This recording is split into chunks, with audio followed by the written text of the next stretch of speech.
अच्छा जी, हमारा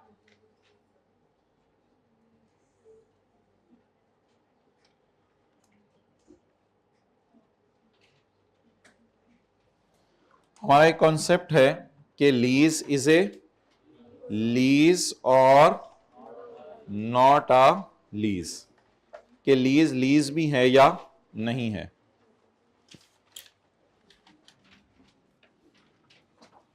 इसके लिए आपने 2 टेस्ट परफॉर्म करने हैं जिससे पता चला करेगा लीज भी है या नहीं।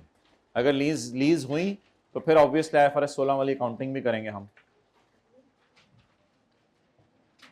आइडेंटिफिकेशन टेस्ट और बोले कंट्रोल टेस्ट। लीज होने के लिए कितनी शराइतें? 2, वरना ये लीज सिरे से लीज ही, और अगर लीज ना हुई तो फिर IFRS 16 के डिस्क्लोजर्स और सारी चीजें IFRS 16 की एंट्रीज करने की कोई जरूरत नहीं है। फिर नॉर्मल आपको रेंट की एंट्रीज अगर बचपन में कुछ सीखी हो तो वो कर दें बस, फिर वो लीज ही नहीं है। हाथ खड़ा करके मतलब बता दें आइडेंटिफिकेशन टेस्ट और control test.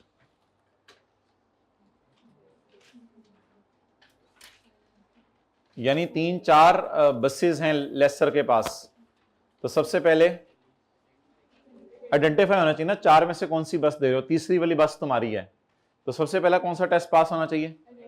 Identification test. Identification test के बाद अगला टेस्ट कौन सा पास होना चाहिए? Control test. का क्या मतलब है कि उस बस का इस्तेमाल हमारे हाथ में होना चाहिए। उस किसके हाथ में होना चाहिए? कंट्रोल। आपको क्या फील आ रहा है? लीज कब बनेगी? जब लेसी को कंट्रोल दे देंगे एसेट का, या लेसर अपने पास कंट्रोल रखेगा?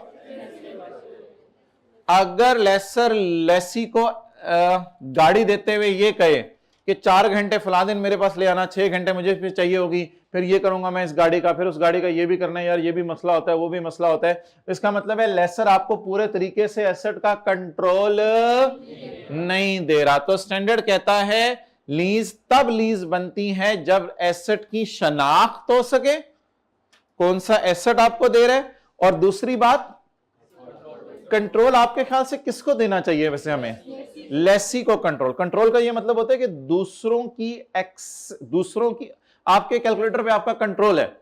इस बात का क्या मतलब है? कि दूसरे इसको बिला वजह यूज नहीं कर सकते।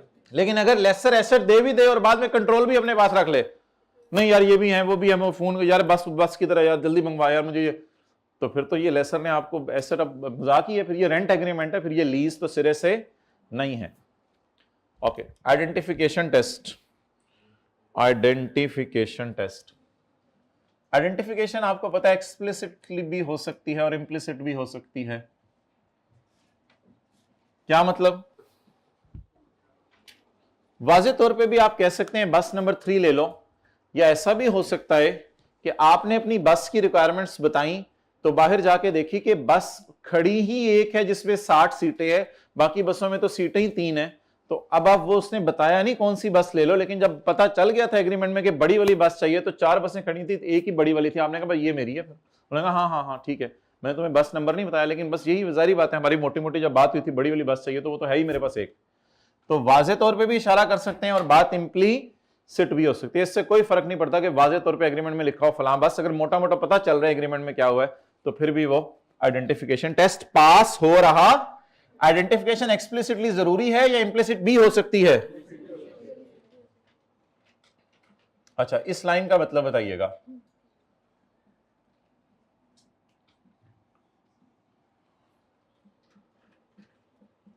अच्छा, ये ना क्या कहते हैं, बच्चे ना इन चीज़ों को फिर ले रहे थे इजी, तो आई कैप ने शुरू में 2-2, 3-3 नंबर के ना इनको टेस्ट करना शुरू किया, इस कॉन्सेप्ट को। अभी पास पेपर जो 3-4 हमारे रहते हैं वो इसी कॉन्सेप्ट के रहते हैं, 2-2, 3-3, 4-4 नंबर के। फिर जब ज़्यादा बच्चों ने ईजी लेना शुरू कर दिया तो फिर आई कैप ने एक अटैम्प्ट में पूरा ऑल टुगेदर 10 नंबर का सवाल उठा के डाल दिया। उसने कहा सारी लीज को फारग करो, सिर्फ इसी के ऊपर एक सवाल बना दें। तो पूरा उसने 10-12 नंबर का एक अटैम्प्ट में इस पर सवाल बना के डाल दिया। मैंने कहा बच्चे पता नहीं क्यों चीज़ों को ईजी लेते हैं। अच्छा, आप बताएं lessor has no substitution right का क्या मतलब है? Lessor has no substitution right. Lessor के पास सब्स्टिट्यूशन राइट नहीं होना चाहिए। सब्स्टिट्यूशन राइट का क्या मतलब है? सब्स्टिट्यूट का क्या मतलब है? कि मैं फोन करके तुम्हें ये वो वाली बस मंगवा लूंगा और वो जो मेरी कराची गई है वो आएगी, वो तुम्हें फिर मैं दे दूंगा। तो इसका क्या मतलब है, लेसर के पास क्या है, सब्स्टिट्यूशन राइट। अच्छा, अब substitution right,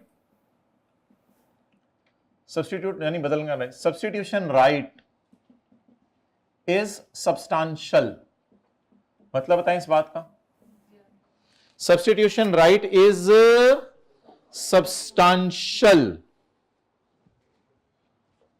if practical ability, मतलब बताएं प्रैक्टिकल एबिलिटी का जल्दी। सब्स्टिट्यूशन राइट लेसर के पास अच्छा खासा है अगर प्रैक्टिकेबल है सब्स्टिट्यूशन। हो सकती है कि मिसाल देना, कौन सी सब्स्टिट्यूशन प्रैक्टिकेबल है, कौन सी प्रैक्टिकेबल नहीं है। हाँ जी, और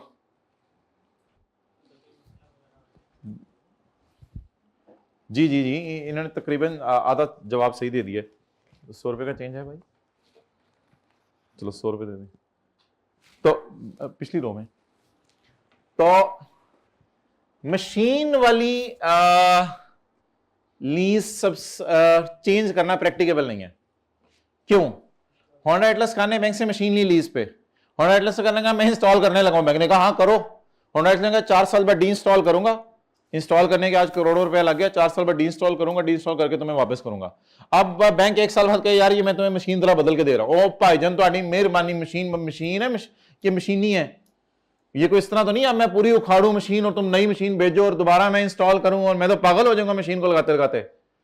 तो लेसर सिर्फ कब एसेट सब्स्टिट्यूट कर सकता है?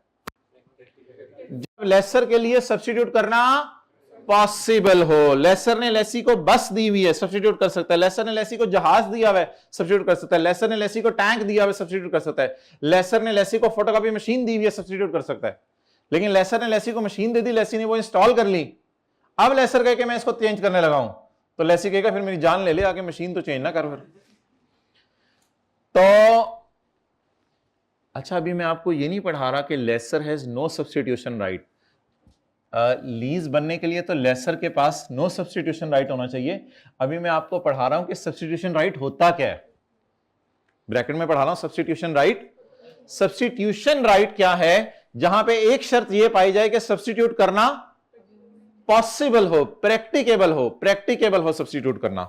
और दूसरी बात, सब्स्टिट्यूट करके लेसर वुड ऑब्टेन, लेसर में वो असल में ये चाह रहा हूं स्टैंडर्ड वाले अल्फाज इस्तेमाल करें, lessor would obtain benefit, lessor उससे बेनिफिट ले सकेगा।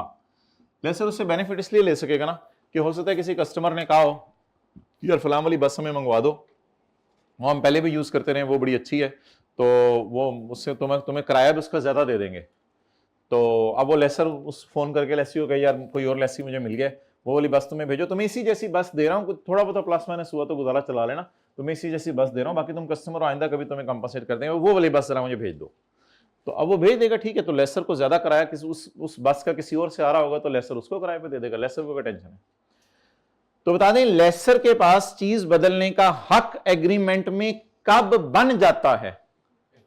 फिक्रा पढ़िएगा, लेसर के पास चीज बदलने का हक अच्छा खासा कब बन जाता है?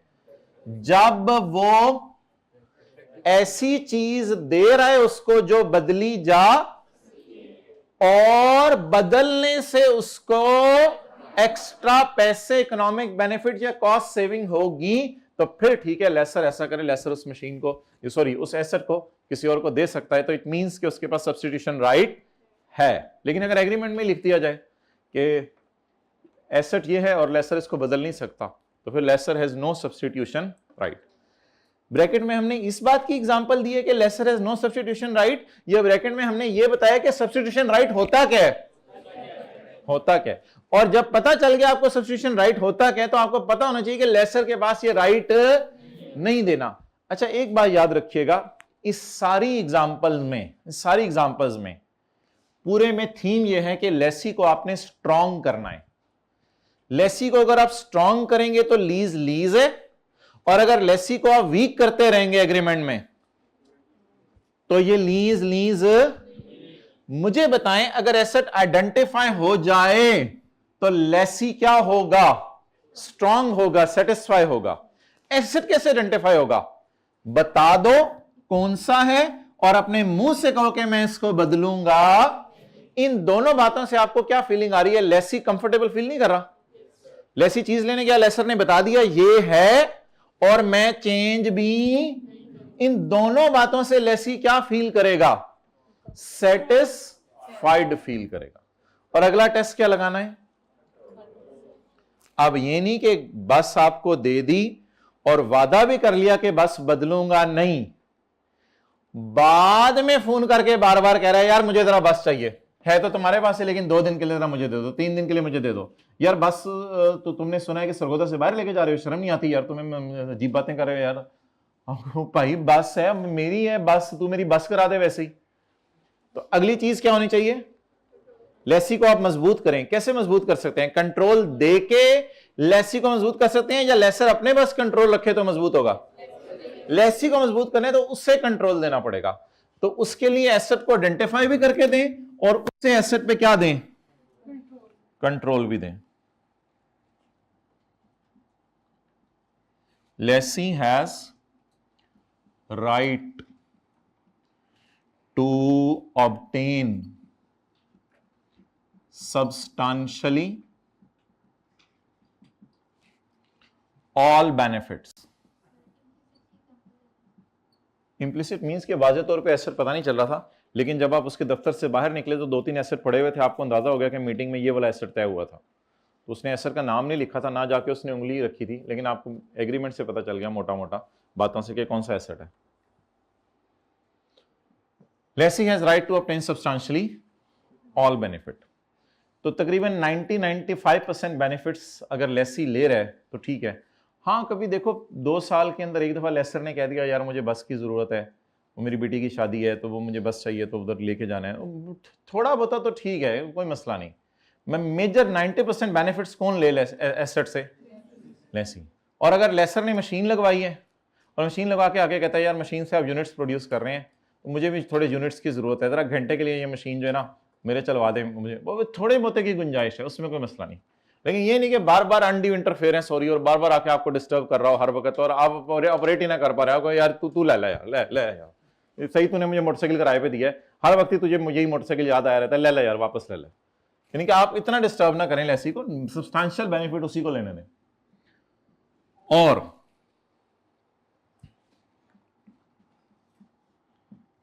Lessee has right to direct the use.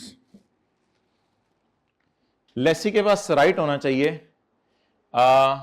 Use करने की, डायरेक्शंस देने का। अब ये स्टैंडर्ड का सबसे इंपॉर्टेंट कॉन्सेप्ट है और ये अभी तक नेवर टेस्टेड बाय आईकैप। आईकैप इसको टेस्ट नहीं कर रहा, शायद एक दफा पता नहीं किया नहीं किया। मेन कॉन्सेप्ट ये है, इस पे हमारा टाइम ज्यादा लगेगा, बाकी कॉन्सेप्ट बड़े आसान से हैं। तो पास पेपर सारे अभी तक ऊपर वाले कॉन्सेप्ट्स में से आए हुए हैं, वो भी करना हम शुरू करते हैं, नोट कर लें। इसके ऊपर तो बड़ी डिटेल से बात होगी। फिलहाल सादा सा उर्दू का मतलब कि यूज करने की डायरेक्शंस कौन दे? तो अल्हम्दुलिल्लाह ये फिर क्या बन जाएगी? लीज। तो 1 मिनट के लिए जरा पॉज लें, मुझे बताएं अगर एसेट भी आपको पता चल जाए कौन सा है और लेसर उसको बदल भी ना सके और आप ही उससे चीजें बनाएं एसेट से और आप ही डायरेक्शंस दें एसेट यूज करने की, तो इन चारों बातों से आपको क्या फील हो रहा है? कि we are satisfied, we are satisfied, हम लेसी ही हैं। तो बस साबित हुआ ये लीज क्या है? लीज। इन चारों में से एक का जवाब भी नो आ जाए तो फिर लीज नहीं रहेगी है।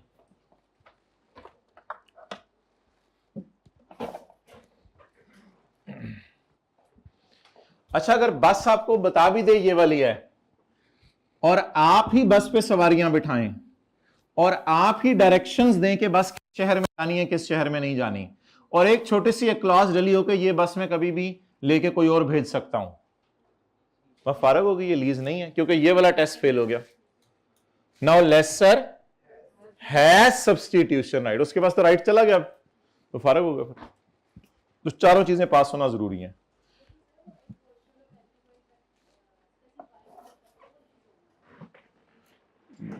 बस ये सवाल करना शुरू करते हैं, फिर देखें, अभी थोड़ी सी बात खुलती है तो चारों चीजें पूरी होना जरूरी हैं।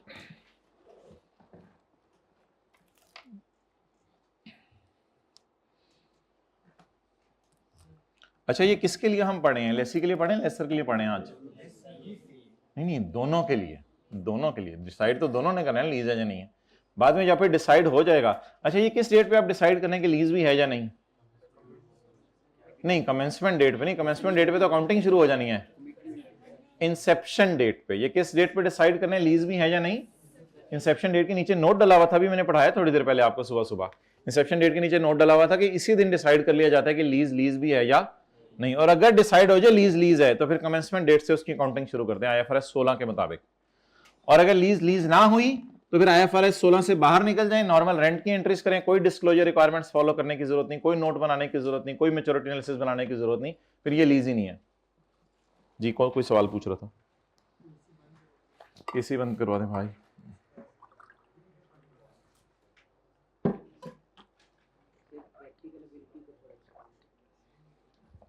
जी, प्रैक्टिकल एबिलिटी होनी चाहिए।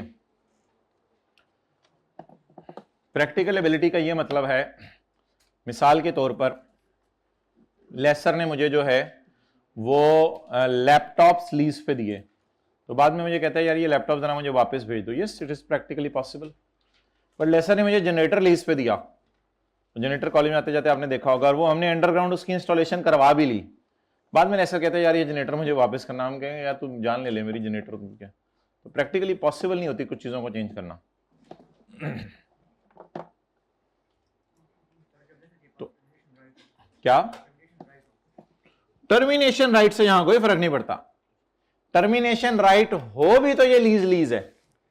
टर्मिनेशन के तो हमने डेफिनेशन में पढ़ लिया था कि टर्मिनेट आप कर सकते हैं लीज को, 3 से टर्मिनेट करें, जुर्माना दें, उससे लीज ही रहेगी। टर्मिनेशन राइट, परचेज ऑप्शन, इन चीजों से लीज बनना ना बनना डिसाइड नहीं होता। तो अगर आपके पास टर्मिनेशन राइट है, परचेज ऑप्शन है, इन चीजों से लीज बनती है? नहीं नहीं नहीं नहीं नहीं, ये तो किसी और मकसद के लिए यूज होती हैं, ताकि रेंटल्स कितने लेने हैं, परचेज ऑप्शन की प्राइस कितनी लेनी है सवाल में, ये बातें तो इस मकसद के लिए यूज होती हैं। तो क्या यहां हमने टर्मिनेशन राइट डाला है कि लेसी टर्मिनेट कर सकता है तो फिर लीज नहीं है? नहीं नहीं, ऐसी तो कोई बात नहीं है सवाल में। तो वो जो पहले बातें पढ़ी हुई हैं वो टेस्ट और चीजों के हैं, ये टेस्ट और चीजों के हैं। हाँ, हल्का फुल्का तो हमने कहा ना, सब्सटेंशियल बेनिफिट उसके होने चाहिए। अच्छा जी, आ जाए पेज नंबर 64 पे।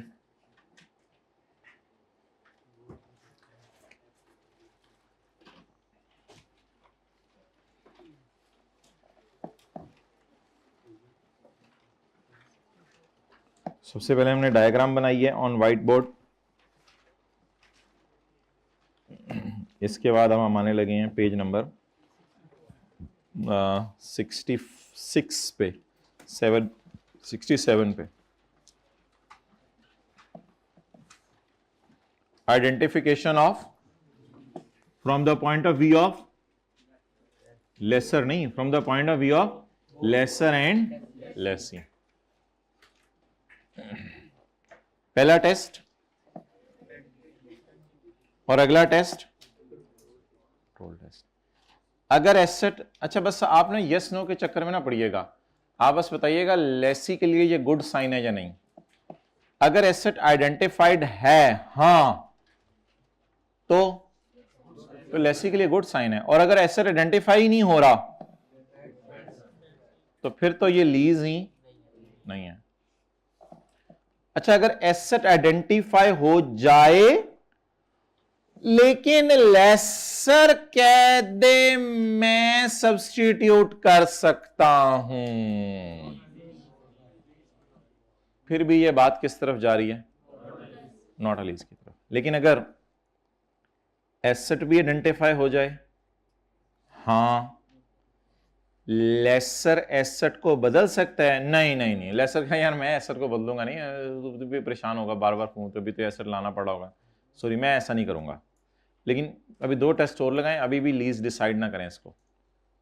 फिर कौन से टेस्ट लगाएं? Control test. कंट्रोल टेस्ट में देखें कि डायरेक्ट ये बात मैंने उधर नीचे लिखी हुई है डायग्राम में, इधर ऊपर आई है। लेसी कैन डायरेक्शंस देने का हक किसको हो? हाँ हाँ हाँ हाँ, ये मैं राइट आपको दे रहा हूं, और सारे बेनिफिट ही तकरीबन आप ले लेना। ऑल या सब्सटेंशियल भी अभी उसमें लिखा होगा, डिराइव ऑल स्लैश सब्सटेंशियल, तो तकरीबन सारे बेनिफिट ही आप ले लेना। हाँ हाँ हाँ, तो फिर ये क्या बन गई? लीज बन गई। बस नंबर 420 जाके ले लो, मैं इस बस को बदलूंगा नहीं। बस में कौन सा ड्राइवर रखना है, किस शहर में जानी है, क्या चीजें लोड होनी है, ये तुम्हारी मर्जी है। बस में तुम ही सवारियां बिठाया करना, मैं उसमें डंगर नहीं भेजूंगा। तो बस साबित हुआ कि ये लीज क्या है? लीज। लेकिन अगर बेनिफिट्स वो हमें ना लेने दे या हमारी डायरेक्शंस ना चलने दे तो it is not a lease. अच्छा, सीए फाइनल में भी उसने ये काम शुरू कर दिया, आपके भी हो सकता है। इस तरह के डायग्राम बना देते और डायग्राम बना के कहते हैं कि यस नो खुद फिल आउट करो। समझ आ गई ना बात?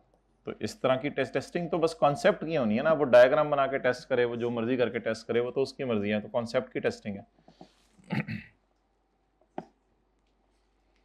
जी पेज नंबर बताएं। 67। चलें जी शुरू करते हैं अब हम। MCQ नंबर 24, जरा जल्दी से पढ़ के मुझे बता दें ये लीज भी है या नहीं है। मैं जरा देख लूं कौन कौन से MCQs हैं। MCQ 25,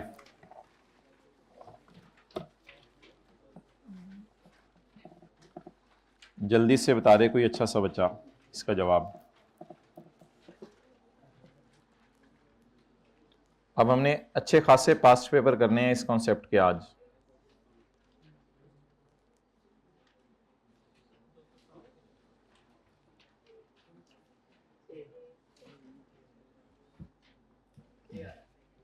ए वेल डन, जबरदस्त, तो फौरन आप लोगों ने पकड़ लिया।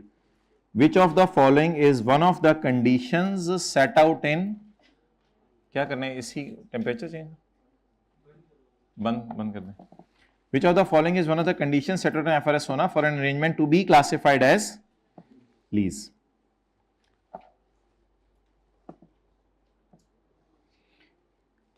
लीज को लीज क्लासिफाई करने के लिए कौन सी कंडीशन है? लीज को फाइनेंस ऑपरेटिंग क्लासिफाई करने के लिए कौन सी कंडीशन है? नहीं। Which of the following is one of the conditions set out in IFRS 16 for arrangement to be classified as lease? Lease को लीज बनाने के लिए कौन सी कंडीशन है? ना बनाने के लिए नहीं पूछ रहा, बनाने के लिए कौन सी कंडीशन है?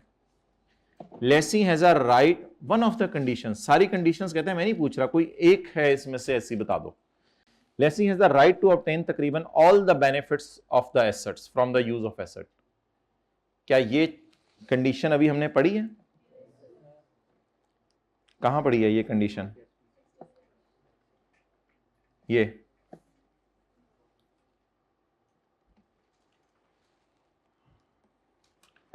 Lease term cover major part of economic, ये तो बातें यहां नहीं है।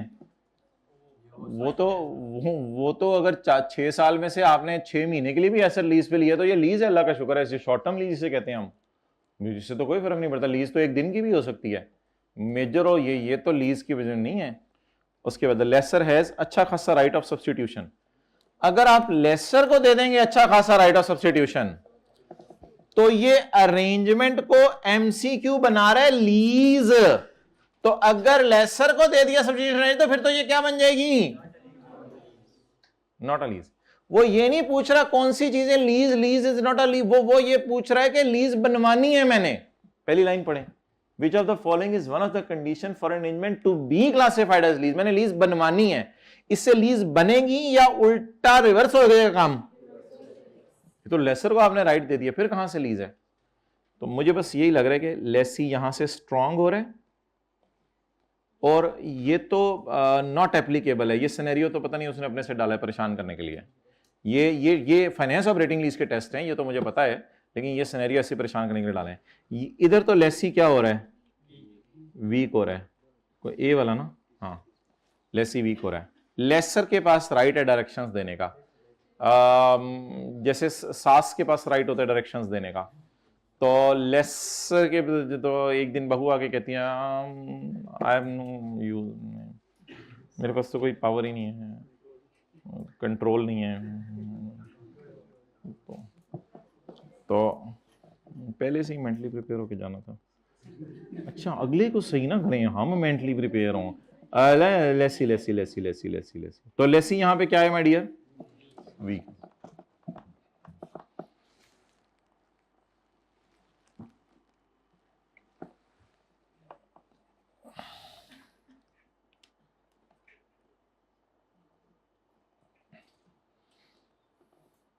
एमसीक्यू नंबर 25 जी। इसके बाद आप हजरात आ जाएं, अब ये छोटी छोटी जगहों पे ये कॉन्सेप्ट्स हैं। पास पेपर 14 में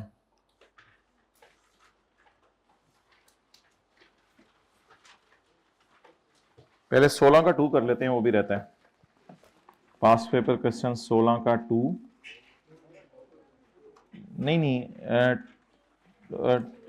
रहता है थोड़ा सा, मुझे पता है रहता है थोड़ा सा।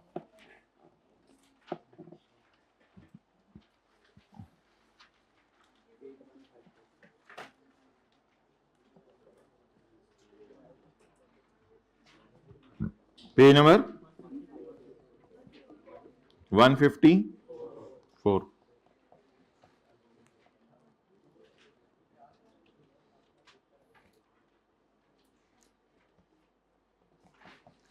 पढ़ लेना।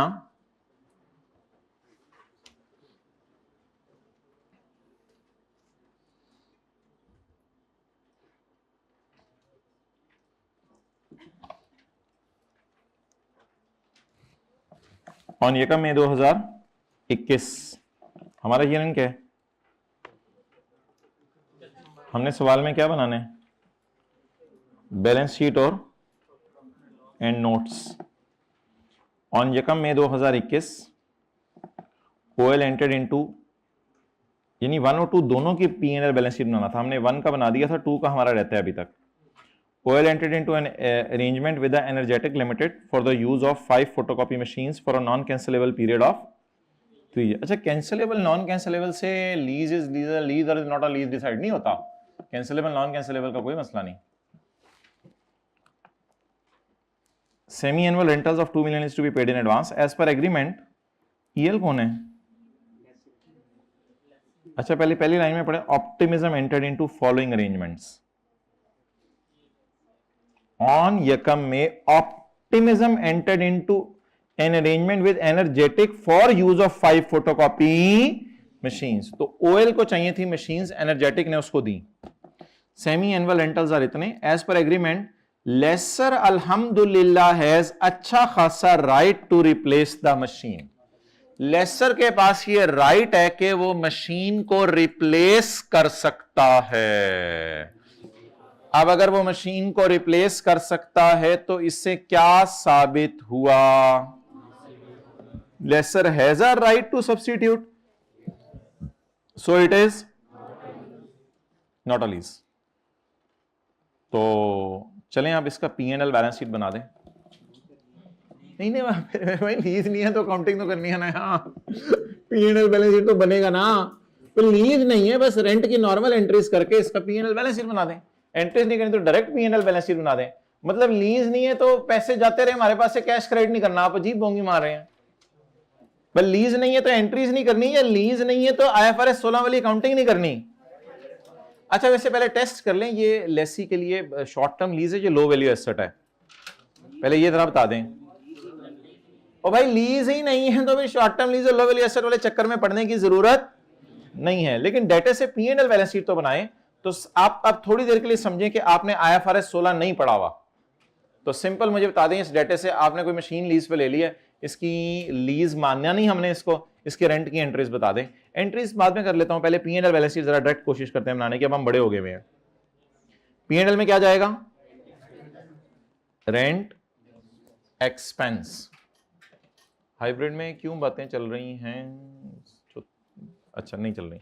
ऑन यकम में 21 OL entered into an agreement for the use of machine. Semi-annual installment of 2 million is to be paid in advance. कितने साल की लीज है? 5 साल में चपेट मारूं, कितने साल की? 3 साल की। कैलकुलेटर पे एक्सपेंस बता दें।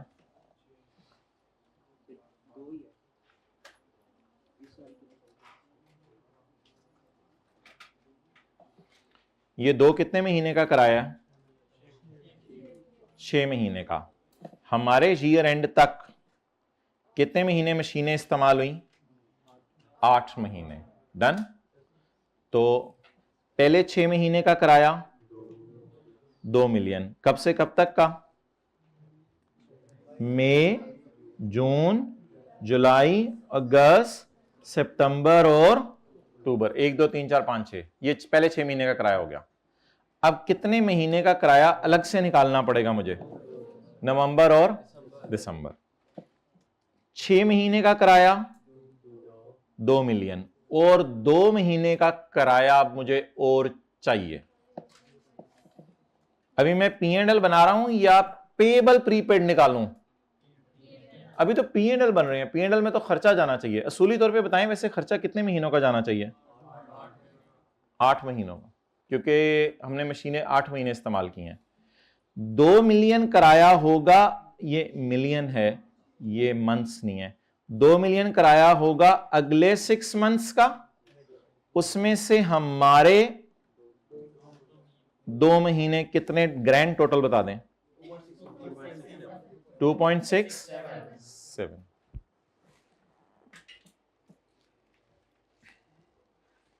बस ये पी एंड एल में जाना था जी। यहाँ पे ईएल की जगह पे वो लेसी का कहता तो फिर सवाल पूछता हूँ, मतलब ये राइट अगर लेसी के पास नहीं, लेसी कैसे सब्स्टिट्यूट कर सकता है? वो स्टैंडर्ड लेसर के एंगल से सब्स्टिट्यूशन की बात करता है। लेसी को तो लेसर सब्स्टिट्यूशन राइट वैसे भी देते ही नहीं आमतौर पे, वो दे भी दे तो उससे कोई फर्क नहीं पड़ना, लेसर के पास ही राइट होना चाहिए। अच्छा, बैलेंस शीट में मुझे बताएं प्रीपेड जाएगा या पेएबल जाएगा?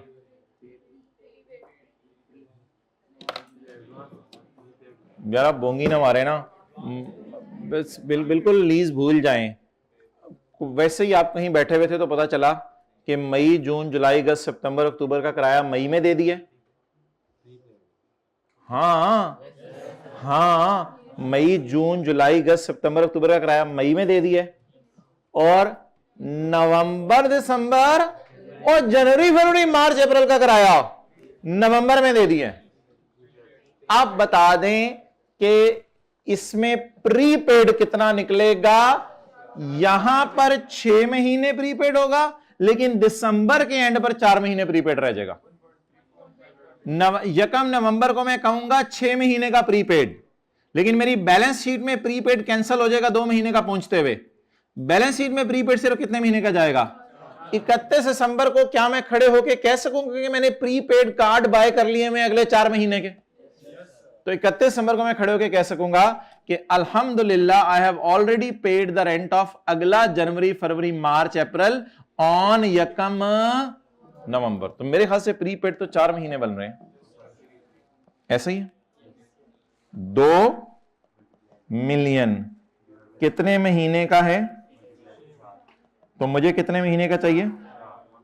Current assets prepaid rent 1.3।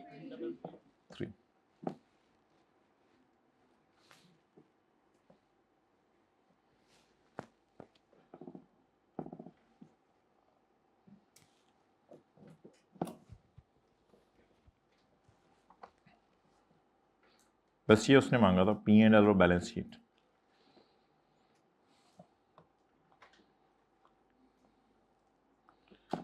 पता नहीं कुछ चेहरे क्यों ऐसे देख रहे हैं। मई,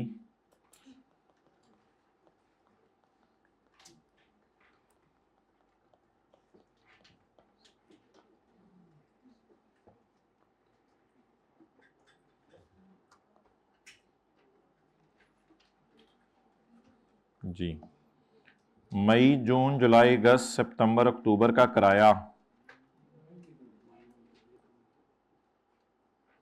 यहां से लेके यहां तक का, फिर अगले 4 महीने का, यहां से लेके यहां तक का किराया किस दिन पे किया?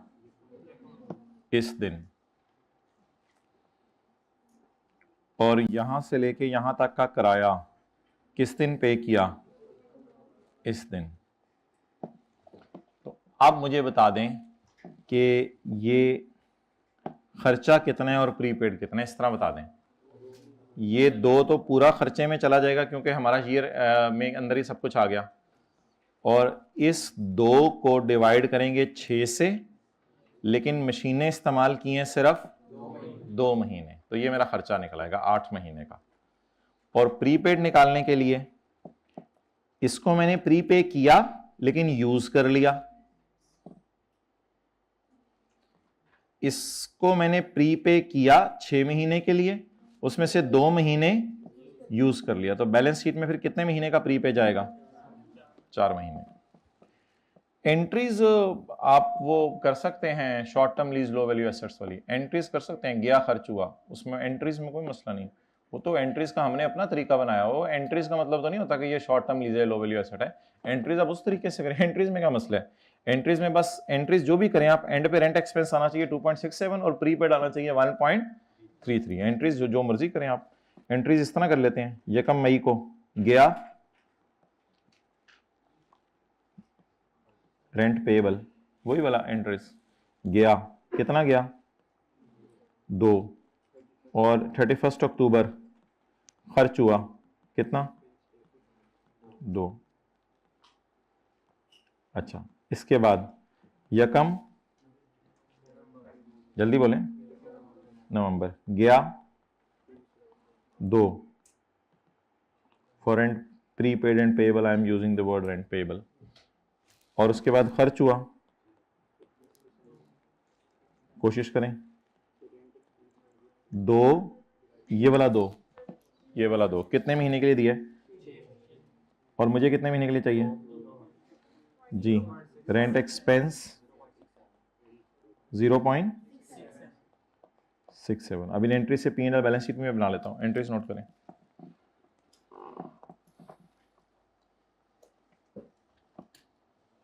एंट्रीज में कोई मसला नहीं कि वो शॉर्ट टर्म लीज लो वैल्यू एसेट वाली एंट्रीज कर दे, लेकिन इसका नाम ये ना कहीं रख दीजिएगा कि it is a low value asset और it is a short term lease.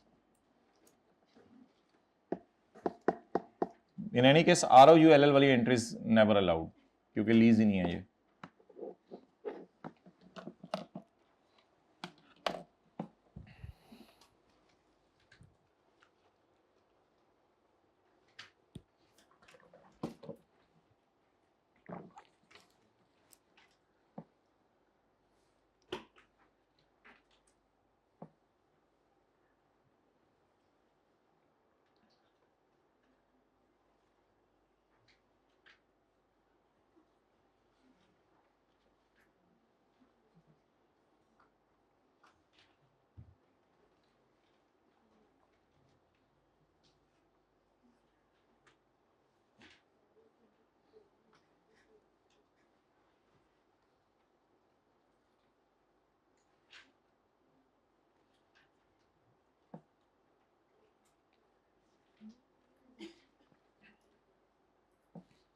अब बता दें P&L में कितना जाएगा? 2.67 और रेंट पेएबल अकाउंट बनाएं। इधर क्या आता है, एक्सपेंस या कैश? जल्दी बताएं भाई, अगर आपको अभी भी ये बातें समझ नहीं आ रही, rent expense debit payable credit, इधर क्या जाता है एक्सपेंस, इधर क्या जाता है कैश। कितना हर चारों एंट्रीज पोस्ट करें, कैश कितना गया? 2, खर्चा 2, फिर कैश कितना गया? तरतीब से चले ना, पहली एंट्री दूसरी एंट्री तीसरी एंट्री पोस्ट करें। कैश कितना गया? 2, खर्चा 2, फिर कैश 2, खर्चा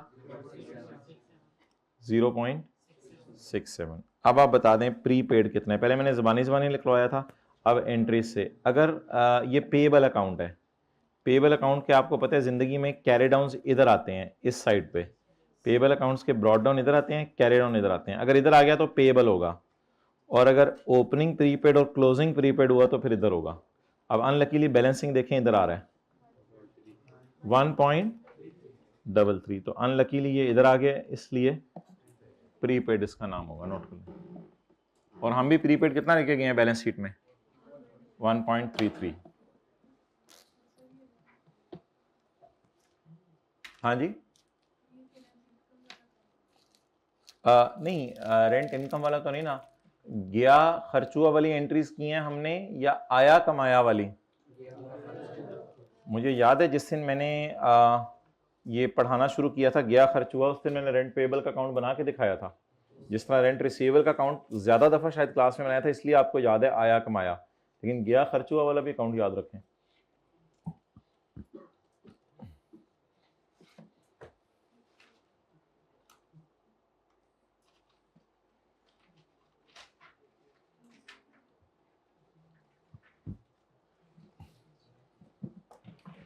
अच्छा, ये तो सारी बातें हमने वो की जिसमें हम कंसिस्टेंट हैं, पहले से चले आ रहे हैं, ठीक है।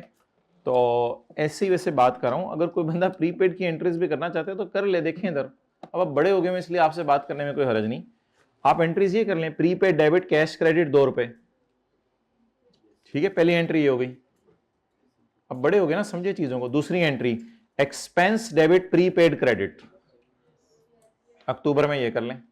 फिर दोबारा एक एंट्री मारें, प्रीपेड डेबिट कैश क्रेडिट 2 रुपए, और फिर उसके बाद प्रीपेड क्रेडिट करें और एक्सपेंस डेबिट करें सिर्फ 2 महीने का। तो फिर प्रीपेड कैलकुलेटर पे भी बैलेंसिंग निकल आएगा एंट्रीज देख के। लेकिन दोनों में से कोई एक अप्रोच ही चलनी चाहिए। तो for rent prepaid and payable I am using the word rent payable. अच्छा, वो क्वेश्चन 14 करें जी, क्वेश्चन 14 बताएं ये लीज भी है या नहीं।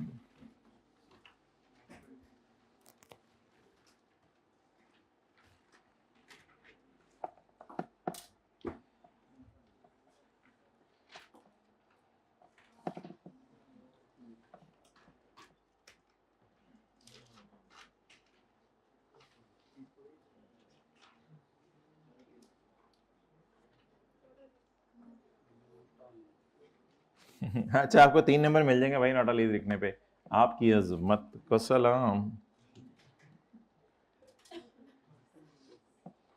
हाँ, कोई बताया हाथ खड़ा करके जवाब। एक्सेलेंट, भाई ने हिम्मत की है जी, खड़े होने लगे हैं भाई, होन चौपा कर गया। हाँ, ये हिम्मत करते हैं हर चीज में, कहते हैं मैं, चलें जी करें। नहीं, अंग्रेजी में बोलो ना, इस बार पेपर अंग्रेजी में आ रहे हैं।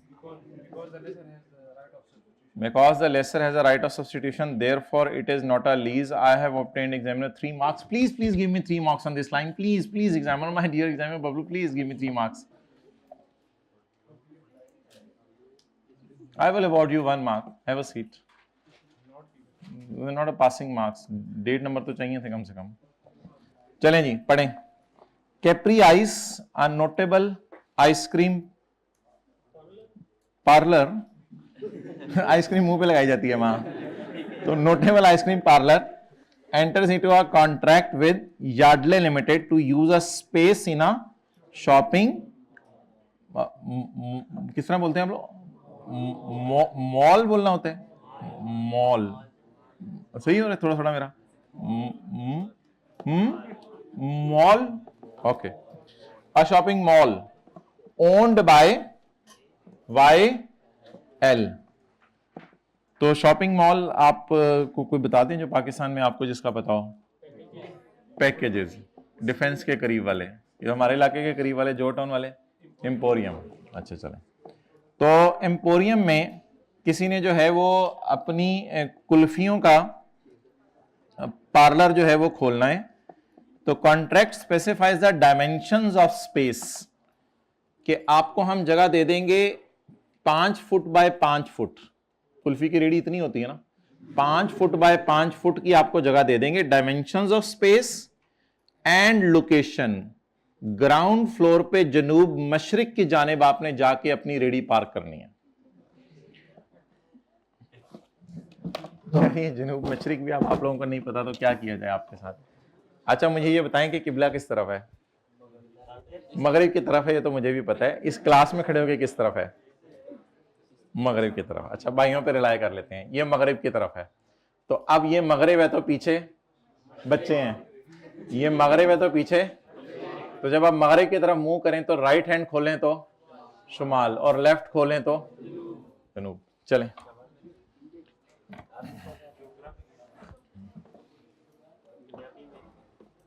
तो पुराने जमाने में लोग ये कहते थे कि भाई मैं आ गया हूं, आप इस चौक पे आके मशरिक की तरफ देखो, मैं खड़ा हूं। पुराने जमाने में लोग इस तरह समझाया करते थे। अब आप लोग क्या करते हैं, ओए ओए आगे देख, पीछे देख, इधर दाएं देख, थोड़ा इधर आगे का, वो एग्जैक्ट पुराने जमाने में समझाते थे मशरिक की, तो वो भी दोनों समझदार होते थे, इसलिए मशरिक के फौरन जाके वो जल्दी तरफ ही डाल लेते थे। Okay, the context specifies the dimensions of space and location. However अभी एक मस्जिद में हम गए, लोग किसी ने कहा जी शुमाल की तरफ पहले सफे बनाया, लोग जब मस्जिद से बाहर जाना क्योंकि मगरिब की तरफ। अच्छा, however Vail has discretion, Vail के पास क्या है? डिस्क्रिशन क्या होती है? फ्री विल, इसकी फ्री विल है। डिस्क्रिशन ये होती है ना कि ये काम मैं आपकी डिस्क्रिशन पे छोड़ता हूं। अम्मी अब्बू कहते नहीं होते आप लोगों को, लेकिन वैसे मैं कह रहा हूं ये काम मैं आपकी डिस्क्रिशन पे छोड़ता हूं, आपकी फ्री विल पे छोड़ता हूं। मैं आपकी फ्री विल पे छोड़ता हूं कि आप संडे मंडे को जो मर्जी करें। मैं अपने अल्फाज वापस लेता हूं। However, while has discretion। अच्छा, हर टॉपिक के कितने सवाल होमवर्क में मिलने चाहिए मुझे बता दें, मैं टॉपिक अकॉर्डिंगली प्लान कर लूं। नहीं भाई को पढ़ने वाले, पास होने वाले बच्चे, मैं उनसे बातें कर रहा हूं जिनका अल्हम्दुलिल्लाह FR1 का पेपर सही हो गया, मैं उनको पता है अल्हम्दुलिल्लाह पास होने, बस ये एक फॉर्मेलिटी सी है रिजल्ट आना। मैं अपने FR2 पे focus, I am very serious. मैं उन लोगों से बात कर रहा हूं जो अल्हम्दुलिल्लाह सीरियस हैं और अल्लाह का शुक्र है उनका पास ट्रैक भी अच्छा है और आगे वाला ट्रैक भी अच्छा है और उनको अपना अभी वाला ट्रैक भी पता है। मैं उन लोगों से बात कर रहा हूं, वो लोग बता दें हर टॉपिक के कितने सवाल होमवर्क में चाहिए। बाकी जो आप लोगों ने जो मर्जी करने करें, मैं उन लोगों से बात कर रहा हूं, करें बोलें। 2 सवाल होमवर्क में मिलने चाहिए, यानी ये बच्चे बता रहे हैं मैं उनमें से हूं। अच्छा, तो the contract specifies the dimensions of space and location. However Vail has the discretion to relocate the space to any other floor to accommodate other customers. यानी इसको कहेगा भाई अब आप रेडी उठा के जो है फर्स्ट फ्लोर से 5th फ्लोर पे ले जाओ, क्योंकि कोई और बंदा अपना रेडा लेके आ गया। To accommodate other customers who would be conducting promotional events and activities in the mall. अब ये बात इससे इंप्लाइड ले लीजिएगा कि आपको बेनिफिट आएगा। आपको क्या आएगा? बेनिफिट आएगा, क्योंकि सब्स्टिट्यूशन का राइट लेसर के पास सब्सटेंशियल है। प्रैक्टिकल एबिलिटी है इस सवाल में। क्यों प्रैक्टिकल एबिलिटी है?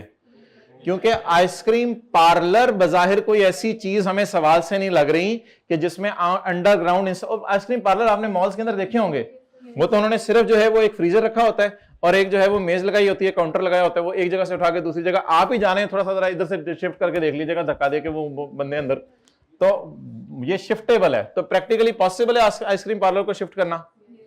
बिल्कुल भाई, इधर इंटरव्यू दे, क्या पूछा उन्होंने? जल्दी भाग। ये पूछा शादी होगी, कितने बच्चे, लेट सीटिंग कर लिया करेंगे, क्या पूछा फॉर्म ने?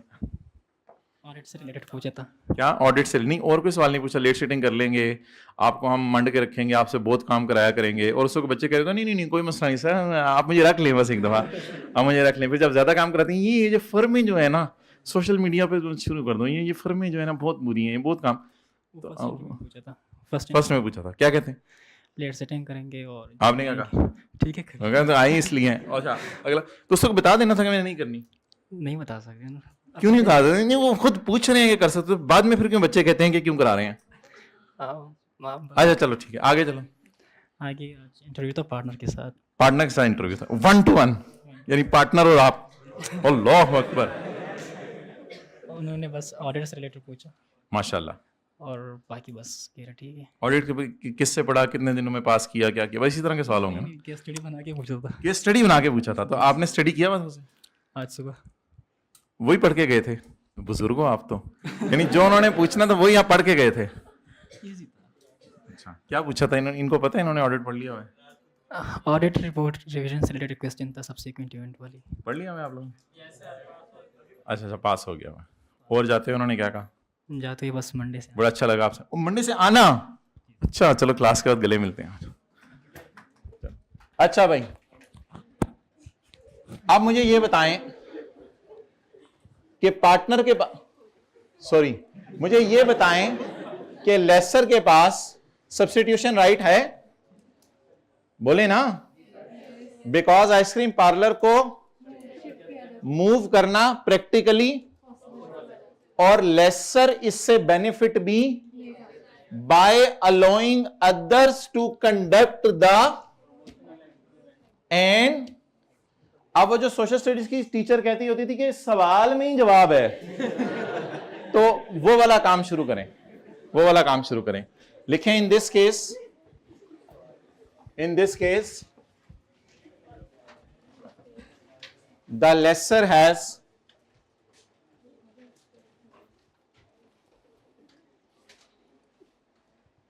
Substantive substitution right. सब्सटेंटिव मैं लफ्ज़ अपनी तरफ से डलवा रहा हूं अच्छा खासा, जिसको सब्सटेंशियल कहा था। The lessor has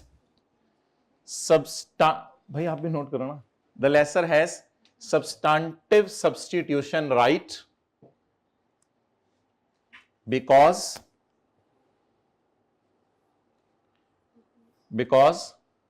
lesser has practical ability,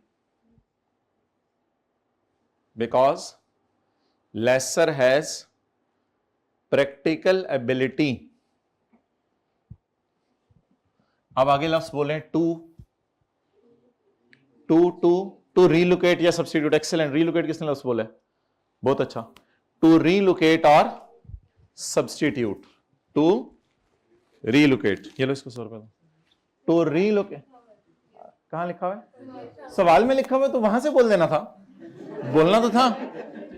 to relocate or substitute the asset from one floor to another floor, from one floor to another floor, या उसी फ्लोर पे भी किसी और जगह पे शिफ्ट कर दें, मशरिक से मगरिब ले जाएं, from one floor to another floor.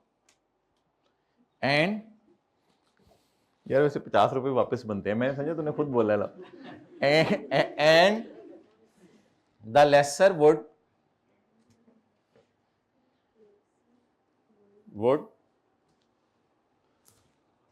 obtain benefit from it। Lessor को इस अरेंजमेंट से फायदा भी होगा ना। Lessor would obtain benefit from it। बताएं। Excellent. By conduct, by allowing ना, by allowing other customers to conduct, by allowing other customers, आगे से यही लफ्ज लिख लें, by allowing other customers to conduct promotional events and activities in the mall।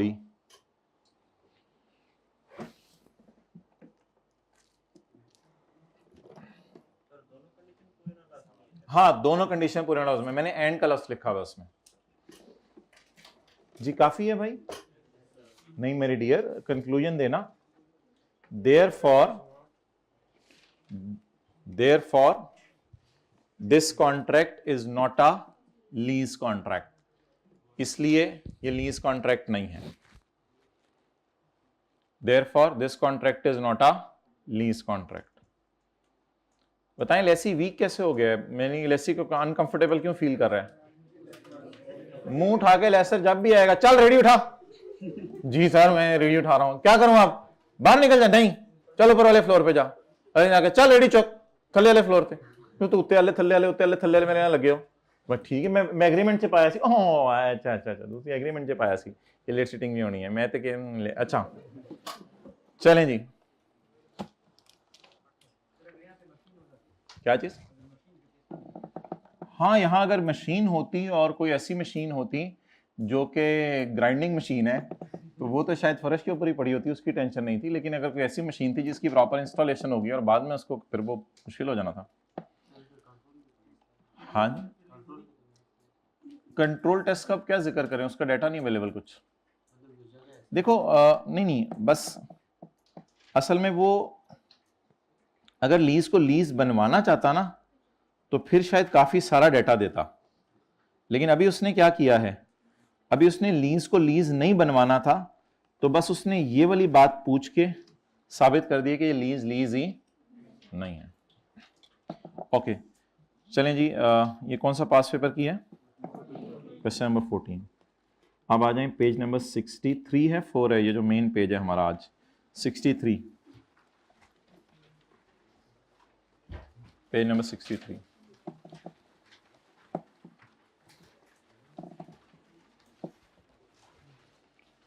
अच्छा जी, सबसे पहले हमने डायग्राम की थी व्हाइट बोर्ड पे। जब व्हाइट बोर्ड के डायग्राम अटैच करने का अब कोई फायदा नहीं, क्योंकि पेज 67 पे उसकी समरी पढ़ ली थी। फिर एमसीक्यू 25 किया था, पास पेपर क्वेश्चन 16 किया था, एनर्जेटिक वाला टाइम भी ज़ाया किया उसमें, और ये आइसक्रीम पार्लर वाला सवाल किया। लेकिन ये सारा डिसाइड आपने किस दिन करना है? एट इंसेप्शन ऑफ कॉन्ट्रैक्ट, जब कॉन्ट्रैक्ट शुरू हो रहा हो। बल्कि इंसेप्शन का मतलब ये होता है कि जिस दिन मोटी मोटी टर्म्स एग्री हो या एग्रीमेंट हो, whichever is earlier. Inception date तो अभी पढ़ गए हैं ना। At inception date an entity shall assess whether the contract is or contains a lease. अच्छा, एंटिटी से मुराद लेसर होगा और कस्टमर से मुराद लेसी होगा। लेकिन जरूरी नहीं कि बाद में एंटिटी लेसर बने और कस्टमर लेसी बने। अगर लीज ना हुई तो एंटिटी का नाम एंटिटी ही रहेगा और कस्टमर का नाम कस्टमर ही रहेगा, फिर ये लेसर लेसी नाम भी नहीं होंगे इनके। At inception of contract, an entity shall assess whether the contract is or contains a lease. Is और contains a lease का मतलब है कि एक ही एग्रीमेंट है तो उसमें देख लें लीज है या नहीं। कंटेन्स का मतलब है 2-3 एग्रीमेंट हुए हैं, उसमें वो जो तीसरा वाला एग्रीमेंट है वो चेक करने के लीज है या नहीं। Is or contains a lease. A contract is or contains a lease if the contract conveys the right to control the use of। कितनी खूबसूरत डेफिनेशन है, इसमें दोनों बातें कवर हो गई, कंट्रोल टेस्ट भी, आइडेंटिफिकेशन टेस्ट भी। A contract is a lease if the contract conveys the right to control the use of what? For a period of, ये for a period of time exchange of asset, ये lease की definition से उठाया, वो जो हमने पहले सफे पे आज पढ़ी है। तो for a period of time in exchange of consideration. अच्छा, अब इसमें पहला टेस्ट कौन सा? आइडेंटिफिकेशन। और अगला टेस्ट कौन सा? Control test. आइडेंटिफिकेशन सुबह सुबह हमने पढ़ा है, can be explicit or implicit. The contract might name a asset, और अगर नेम ना दें और अ स्पेसिफिक एसेट को simply be implied through it being made available to lessee. Lessor lessee को कहिए यार एसेट का नाम तो नहीं मैं बता रहा, वो 3-4 गाड़ियां खड़ी हुई, उनमें से मैं देखता हूँ जो गाड़ी आपके लिए मुनासिब हो आपको भेज रहा हूँ। बस वो जो गाड़ी पहुंचे आप कहें बस यही है, कोई नाम एग्रीमेंट में लिखा होना जरूरी नहीं है कौन सी गाड़ी है। Assets are not considered as identified अगर लेसर उनको बदल सकता है। यही पढ़ा ना हमने, एसेट्स आइडेंटिफाइड नहीं होगा अगर लेसर उसको बदल सकता है। क्लियर? पिछले सवाल में क्या एसेट था? अभी जो हमने पास पेपर क्वेश्चन 14 किया है। Excellent excellent. एक दो बच्चों ने पार्लर बोला है, ये मेरे पास क्लास के बाद आए जरा। भाई पार्लर एसेट नहीं था, वो तो उसने लेसी ने ऊपर आके पार्लर अपना लगाना है। लेसर की तरफ से क्या दिया जा रहा था? पार्लर दिया जा रहा था या स्पेस दी जा रही थी शॉपिंग मॉल में? तो वो space was an underlying asset जिसकी काउंटिंग होनी थी। अच्छा, a lessor right to substitute asset is considered अच्छा खासा। बोले जरा साथ साथ, नहीं अच्छा खासा नहीं, सारा बोले ना। अ लेसर राइट टू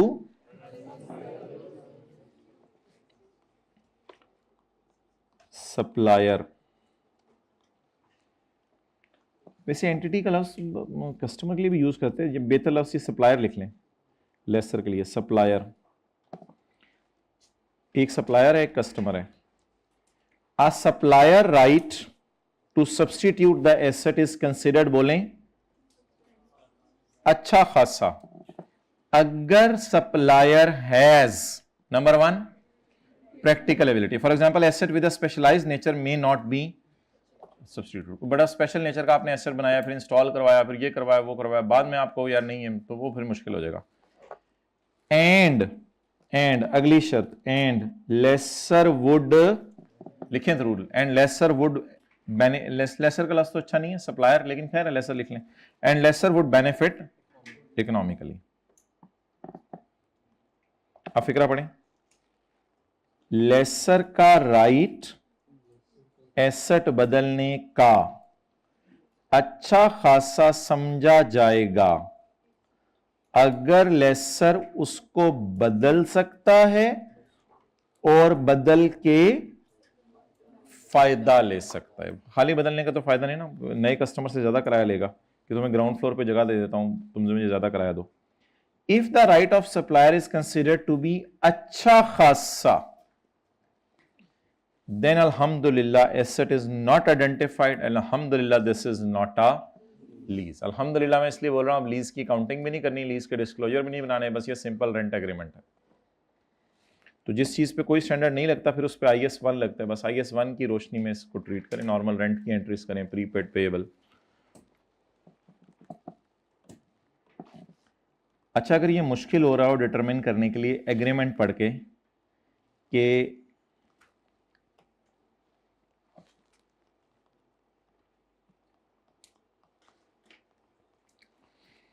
अगर ये मुश्किल हो रहा है एग्रीमेंट पढ़ के कि लेसर का राइट अच्छा खासा है या नहीं, तो क्या करें फिर? We must assume that substitution right is not, क्योंकि आमतौर पे जो लीजेस दुनिया में उनमें बार बार एसेट चेंज नहीं किए जाते। तो ये पेपर के लिए वो हिंट नहीं दे रहा आपको कि अगर पेपर में आपको ना लग रहा हो तो पेपर में वो आपको लगेगा, कुछ ना कुछ बताएगा। ये प्रैक्टिकली दुनिया में बात करें कि दुनिया में कई दफा एग्रीमेंट्स पढ़ के ना हमें समझ नहीं आ रही होती कि लेसर एसेट बदल सकता है या नहीं, तो फिर एज्यूम कर लिया करना कि लेसर एसेट नहीं बदल सकता, लेकिन इंशाल्लाह सवाल में आपको वो खुद बता दिया करेगा कि लेसर एसेट बदल सकता है या नहीं। अगला टेस्ट कौन सा है?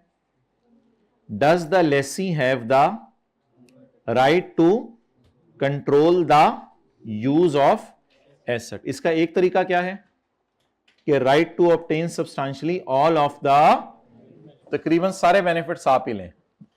90-95% बस में मेरी सवारियां बैठा करेंगे, क्योंकि एक दो तुमने सवारी बिठानी हुई तो मैं तुम्हें इजाजत दे दिया करूंगा, लेकिन मेंस ये बस मेरी है, जहाज है तो वो भी मेरा है।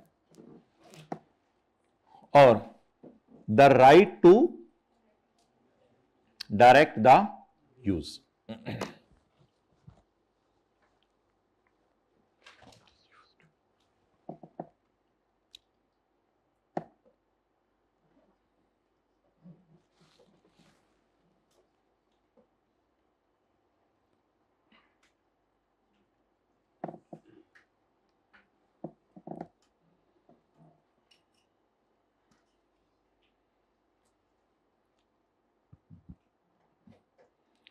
ये वाला पैरा तो इंशाल्लाह कोशिश करेंगे कल पढ़ें अगली क्लास में। अभी आप नीचे आए अगले सफ़े पे, ये भी टिक कर लें। Asset is identified and customer has right to control the use, right to obtain substantially all benefits and right to direct the use. अच्छा भाई, आज अब हमारी सबसे इंपॉर्टेंट डिस्कशन शुरू होने लगी है, जो ICAP ने शायद एक दो दफ़ा या कभी टेस्ट नहीं की। Right to direct the use, यानी ये देखें, ये डिस्कशन सिर्फ इसके लिए है। इन तीनों को हमने ऊपर डिस्कस कर लिया है। ये वाला सफ़ा जो बना है हमारा पेज नंबर 64, वो सिर्फ इस कॉन्सेप्ट को समझाने के लिए बना है कि right to direct the use का मतलब क्या है।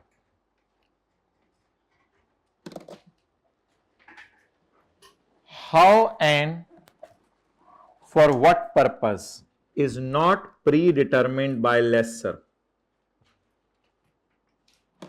बताएं लेसी मजबूत हो रहा है या नहीं, ये नया लफ्ज फेंके हमने। How and for what purpose is not predetermined by lessor. Lessee मजबूत हो रहा है या नहीं? एक्सेलेंट। हाउ, ये एसेट कैसे इस्तेमाल करना है और किस मकसद के लिए इस्तेमाल करना है is not predetermined by lessor ने इसको प्री डिटरमिन नहीं किया। आपने एक ट्रक ले लिया, आप उसमें बंदे ट्रांसपोर्ट करें, डंगर ट्रांसपोर्ट करें, आप उसके अंदर जो है वो गाड़ियां ट्रांसपोर्ट करें, बस आपने ट्रक लिया, आपने लेसर से स्विमिंग पूल ले लिया। अब how and for what purpose is not pre determined.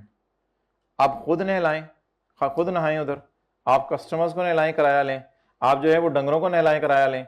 किसी ने कोई डंगर ले आया, यार ये मज जरिए काफी दिन हो गए, देखो थोड़ा गंदी हुई है, तो how and for what purpose is not predetermined by lessor. तो मुझे तो लग रहा है अब लेसर जरा साइलेंट मोड पे चला गया है, लेसर बड़ा वीक हो गया। लेसर कह रहा है यार मैं नहीं कुछ तुझे बता रहा हूं, जो मर्जी कर इसका। अब आपको क्या लग रहा है, ये लीज है या नहीं? एक्सेलेंट। क्यों? बिकॉज हाउ, कैसे इस्तेमाल करना है इसको, and for is not determined by lessor. इसमें ज्यादा पंगे नहीं ले रहा, तो मैं फिर कंफर्टेबल फील करूं, मैं जो मर्जी करूं। मिसाल पढ़ें, customer has obtained a plant on lease. The customer has the right, lessor को तो वीक कर देना हमने इधर। The customer has the right, what products will be manufactured, when manufactured, सुबह चले मशीन, रात को चले, 24 घंटे दिन में चले, to whom the customer will sell the product, सब लेसी के कंट्रोल में है। अल्हम्दुलिल्लाह, अब ये लफ्ज समझ आया कि लेसी के पास यूज करने की डायरेक्शंस हैं। यूज करने की डायरेक्शंस किसके पास हैं? लेसी के पास हैं।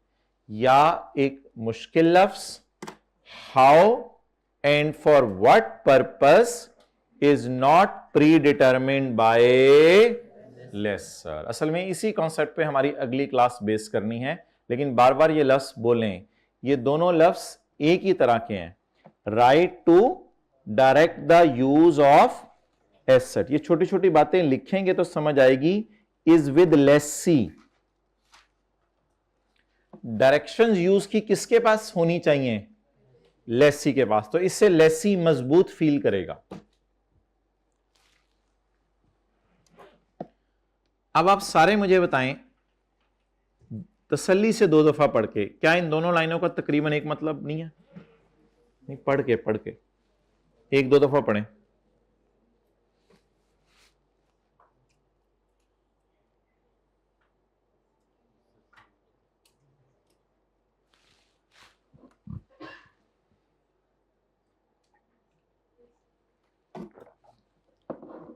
Right to direct the use of an asset is with, directions देने की पावर किसके पास है? मीन्स यार ये मीन्स ही है ना, मतलब ये इसका मीन्स ही है ना। Means, how and for is not predetermined by laser.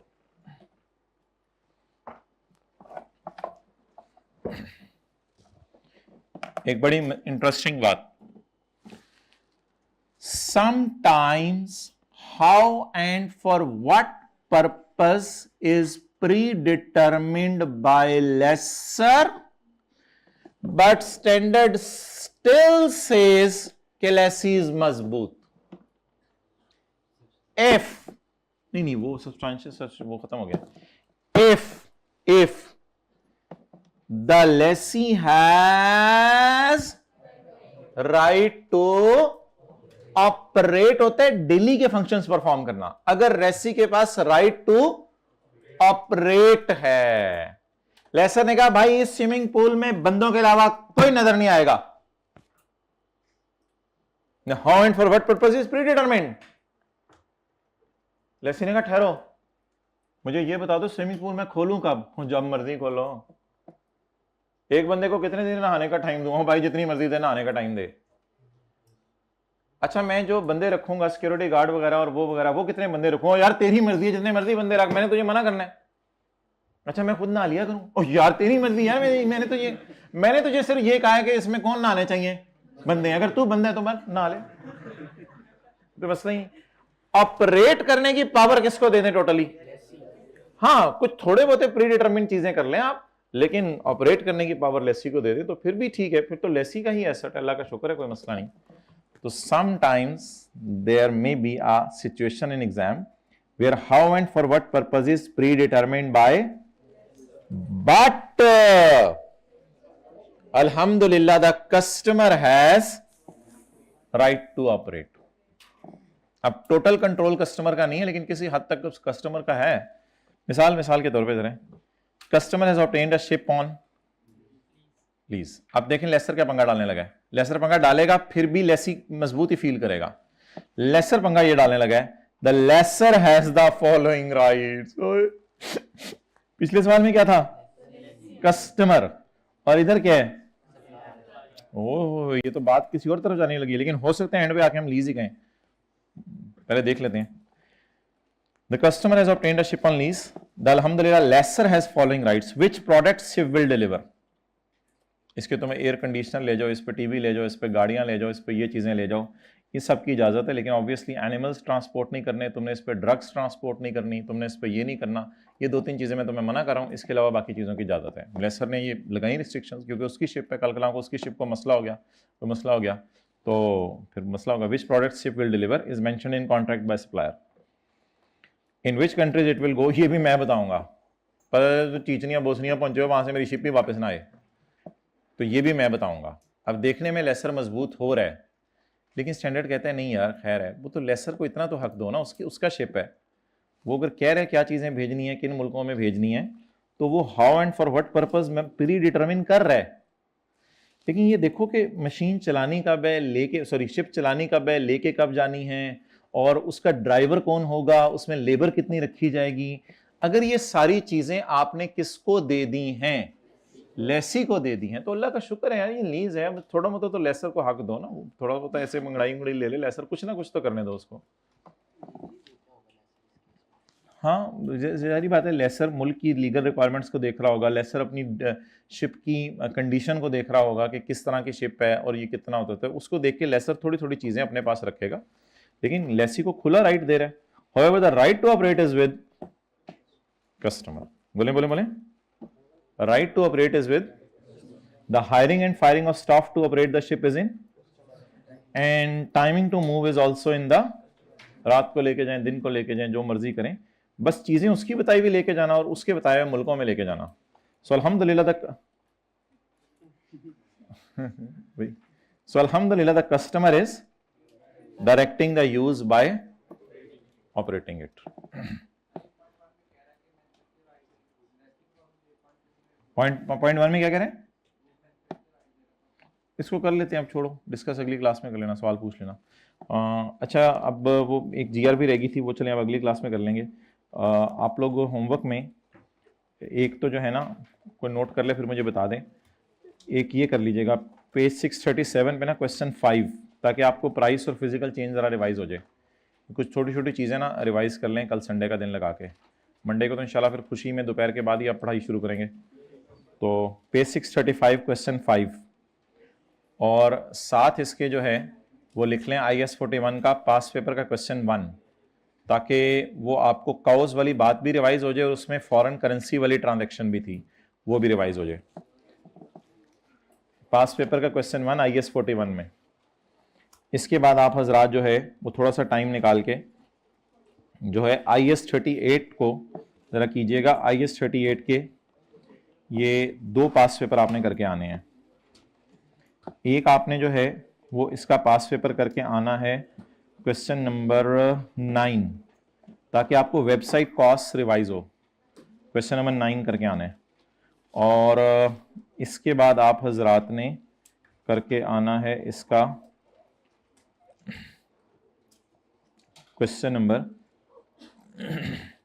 19, ताकि आपको रेक्टिफाइंग एंट्रीज भी रिवाइज हों। ये दोनों पास पेपर के सवाल हैं। IS 21 के अंदर जो है वो एज सच पास्ट पेपर कौन सा है इसका, फारक सा है पास्ट पेपर, उसकी ज़रूरत नहीं। IFRS 16 में क्या 4 सवाल हैं, ये दोनों घंटे डेढ़ की बात है। मुझे कह रहे हैं जैसे मेरा पेपर है और मैं आपको और मैंने बता दिया भाई, जो लोग सीरियस हैं इनको पता है अल्हम्दुलिल्लाह पेपर पूरे अच्छे हुए, हमने पास होना है, वो टाइम को यूटिलाइज़ करेंगे, वो कहेंगे वो काम जो बाद वाले दिनों में करना है वो भी कर लें। और बाकी जो फिर शहजादे हैं, आपको पता है वो तो शहजादे ही होते हैं ना, उनको तो फिर आप जो है वो गारंटी भी दे दो FR1 पास होने, नहीं एक दफ़ा पास हो लेने दो ज़रा यार, फिर देते हैं, क्लासें लेनी है, ज़रा सही तरीके से पढ़ना है। मैं रिज़ल्ट के बाद सीरियस होता हूँ, फिर ICAP सीरियस हो जाता है। तो लीज के अंदर आपने पासवर्ड का क्वेश्चन 16 करना है फुल फ्लैज, और 16 के बाद आपने जो है वो पास पेपर का क्वेश्चन नंबर 11 करना है। ये बड़ा ज़बरदस्त सवाल है। 16-11 ऑप्शनल है, 12 अगर टाइम मिला तो कर लीजिएगा, नहीं तो फिर 12 ऑप्शनल है। ठीक है, चलें।